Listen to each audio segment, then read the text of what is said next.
welcome back to another Freaky Friday. So, of course, the background's a lot lighter than our normal Freaky Fridays, but that is because it's gonna match our look. I'm very excited for today's video. By the title, you guys know what we're doing. We're doing a clown look, but I'm terrified of clowns. I don't have a phobia necessarily anymore. I kind of gotten over it. I used to have one that was like really bad. Then I got over it because, most of the people I hung around were clowns anyways. So I just kind of got over my fear of clowns, and now I don't particularly like them, but I can be around them and watch movies and turn myself into one, so that's good. But today we're going to be turning ourselves into a clown while talking about clowns, so if you don't like clowns, good luck. The concept of clowns. The concept of clowns dates back to the Egyptian time where pygmy clowns would make the pharaohs laugh. They also existed in ancient imperial China and acted as political satirists to criticize the emperor's ideas. In the Hopi and Native American tribes, as humorous additions to serious dance rituals, and in the medieval times as court gestures. Now, the modern-day clown spawns from Joseph Grimaldi, who was a comedian. By night, he was funny. He was a funny clown performer. And by day, he lived a sad life.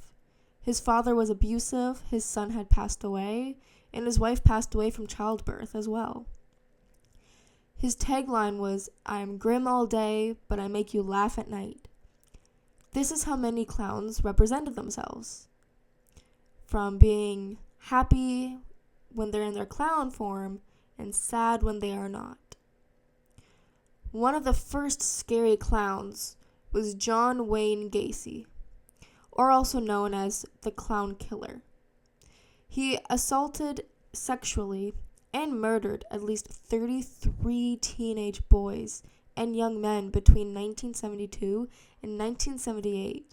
That wasn't that long ago. One of his favorite hobbies was to perform at children's birthday parties and at charitable events as Pogo the Clown. Now, I'm not going to be mentioning the names of these victims because it was not that long ago, but you can definitely do your research on them if you'd like to know. It does go into detail on some of the websites.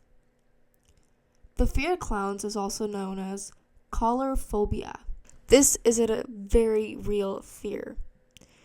In an Italian opera from 1892, cleverly entitled Puglisi, hopefully I said that correctly, apologies if I did not, which translates to clown.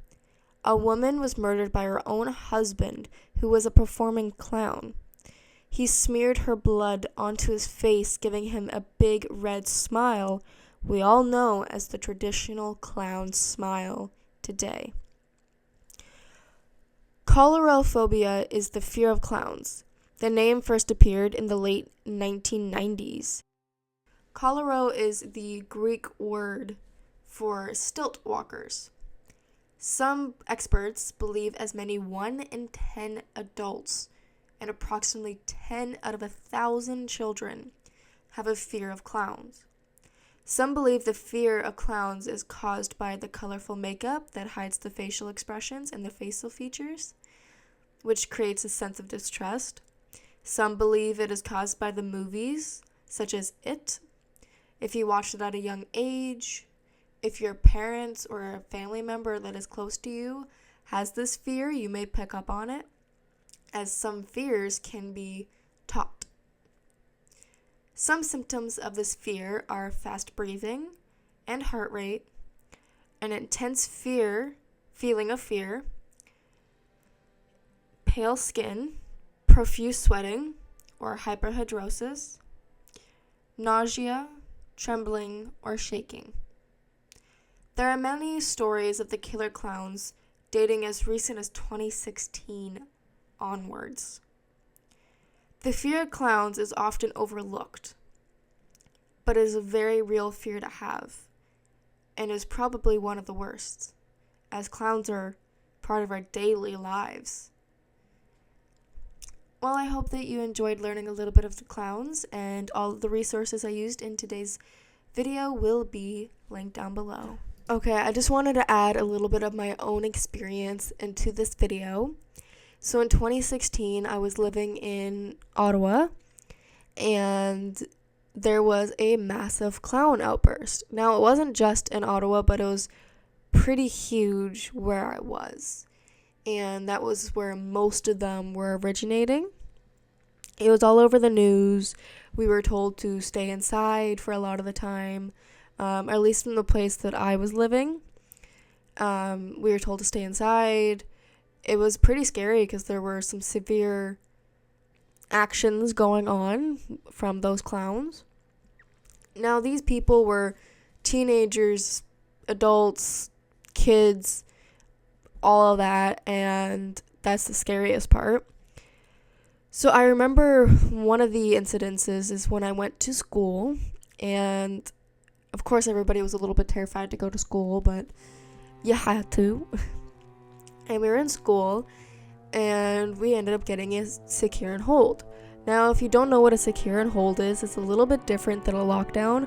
With lockdowns, you are hiding, whether it's under your desk, in a corner, anything, but you're all huddled, you're hiding, the door is locked, the lights are off, and the window shades are down if you have any, so you are hiding. And with a hold and secure, the window shades come down, the door gets locked, but you continue with your daily lesson. And just kind of keep going as life is normal, but you cannot leave the classroom. So the hold and secure came over, and later on we found out that it was because a group of the clowns came to the school. We didn't know at first if they were just like the teenagers that were screwing around and having fun, or if these were the real people that were going around hurting people. So we had to be careful, and eventually the police came and dealt with the situation. Not exactly sure on what happened. I just know that we found out later on it was the clowns through social media, and it was pretty terrifying. I remember going home and being really freaked out because I already had a fear of clowns, so of course 2016 was my worst nightmare for many, many reasons, and that really did not help. But I remember another incident was when it first started coming out, nobody really believed that there were actual killer clowns running among where we lived, and my friends and I were walking around, and we saw two people in the bush that were dressed as clowns just staring at us. So of course we ran home because we're like, we don't know what's going to go on, and if these people were part of the killer clown group or if they were just teenagers screwing around having fun. I didn't want to stick around to find out, so we ran home, and to this day I don't know if they were just teenagers or if they were part of them. There were lots of incidences in the news of people getting hurt by clowns, or even the clowns getting hurt by the people. Some people were fighting back. I wish I was that brave. But it was a crazy time, and it's hard to believe that was even a time. It seems like something out of the movies. But yeah. A way that I got over my fear, I still have a little bit of a fear of them, but not coulrophobia anymore. I have moved on from that fear, thankfully. We are coming up to a clip where my cat becomes very anxious and calls out for me, so if I stop talking in a second, that will be why. But with my fear, what I did is I watched a lot of the clown movies. Don't really recommend doing that, but that's what I did.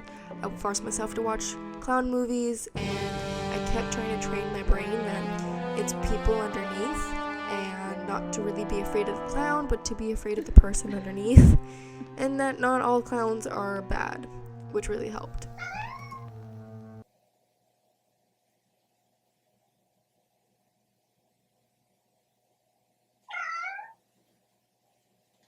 Yes? What's wrong? Hi. Hi.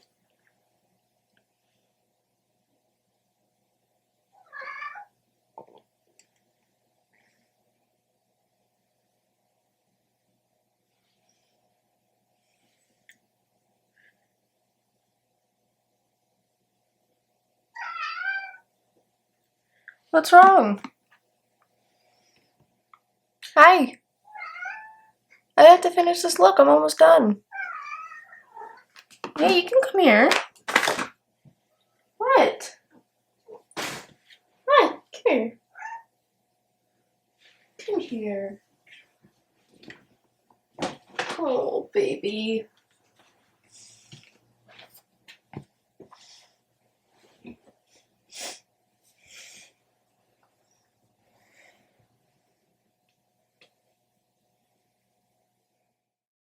Okay, so that was just a little clip of my cat being the adorable, needy little baby he is. And I will always talk to him that way. If he ever needs me, I will always be there. Back to the clowns. So I watched the movies and really just programmed myself to realize that it's just a face under there. There is a person under there.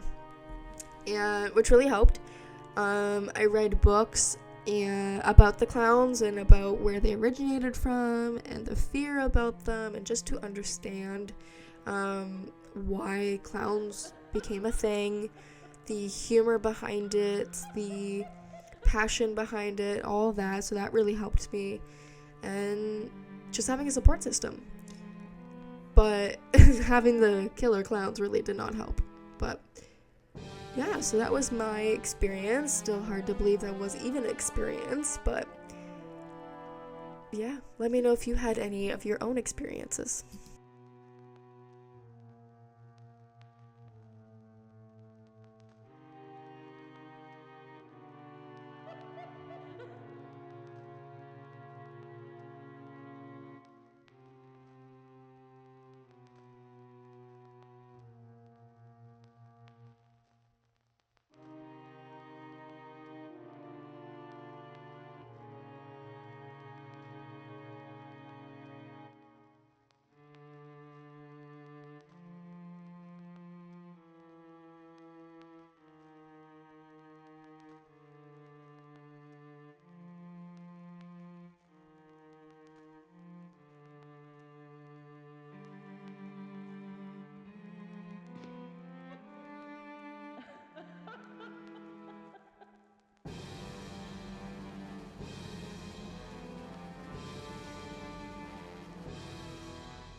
And here's the final look. I love how this turned out. I love the little body piece that we have going on, our little clown shirt.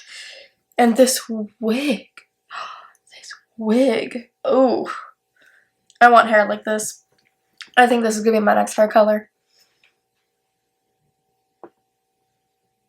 You know, I don't think this is far off from how we look on a daily basis. But I love how this look turned out. And I hope you enjoyed these stories of the clown. And hopefully this didn't freak you out too much. But if you like this video, please give it a thumbs up. Comment down below what other Freaky Fridays you'd like to see. I'm very excited. I'm about to film next week's Freaky Friday, and I'm excited for that one. And I'm sure it'll be a fan favorite of a lot of people.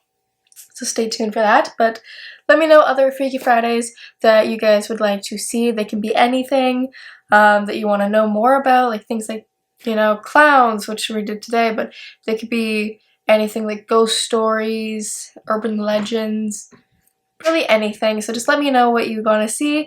And always, as always, all my socials will be linked in the description box, as well as all of the products I used in this video will be in the description box if you'd like to know. Of course, it would mean a lot if you can go to my Instagram and like this photo. It is up right now. It would mean a lot if you could. And subscribe to the channel. We'd love to have you a part of the family. Ring the bell so you never miss another video. And I would really love if you would follow me on my other socials. We'd love to have you part of that family. So, yeah.